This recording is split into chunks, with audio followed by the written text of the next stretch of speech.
Hello friend, मेरा नाम अभिषेक कुमार सिंह है। Currently second year MBBS student at government medical college Pratapgarh.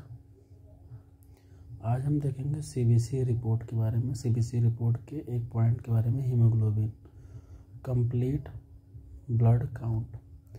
उसमें हम हीमोग्लोबिन आज देखेंगे। जो हीमोग्लोबिन का नॉर्मल रेंज होता है वो होता है 12 से 16 ग्राम पर डेसीलीटर। जब हमसे कोई रेंज पूछता है तब हमें ये 12 से 16 ग्राम बताएंगे। अगर से जब हमसे कोई स्पेसिफिक पूछने लगे, जैसे प्रेग्नेंट एंड लैक्टेशन वुमेन में, तो हम उसको बताएंगे 11 ग्राम पर डेसीलीटर। एडल्ट फीमेल में 12 ग्राम पर decilitre and in adult mail में 13 ग्राम पर डेसीलीटर इन एडल्ट मेल में।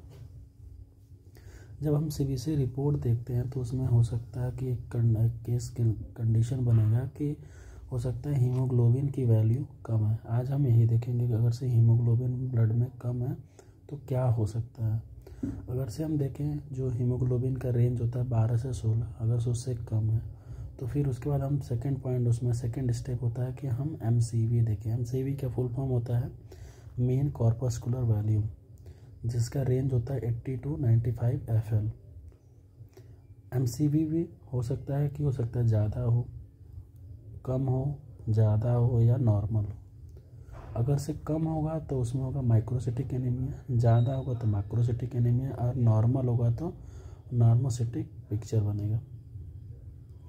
अब अगर से जो MCV कम हो, जैसे माइक्रोसिटिक एनीमिया, तो इसमें दो कंडीशन बन सकती है। हो सकता है आयरन डिफिशियंसी हो या हो सकता है थैलेसीमिया हो।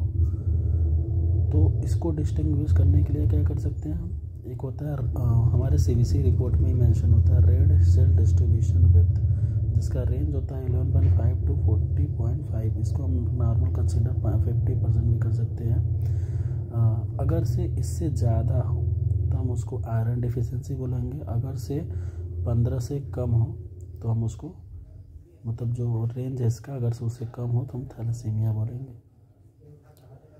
अगर से जो हमारा MCV हो वो हाई हो तो उसमें मैक्रोसिटिक एनीमिया होगा। उसमें दो केस हो सकते हैं, या तो विटामिन B12 की डिफिशियंसी हो, या तो हमारा तो हम लोग यहाँ पहुँचे थे कि अगर से हमारा जो MCV हो वो ज़्यादा हो, MCV जो हो मीन कॉर्पस्कुलर वॉल्यूम अगर से ज़्यादा हो तो उसमें मैक्रोसिटिक एनीमिया होगा। तो किस कंडीशन हो सकता है, दो कंडीशन हमारे पास है, या तो विटामिन B12 हो या तो फोलिक एसिड डिफिशियंसी हो।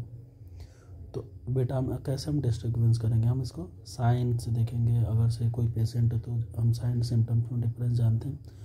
साइन होता है जो वो डॉक्टर के लिए होता है, एंड सिम्टम्स होते हैं वो पेशेंट जो हमें बताता है।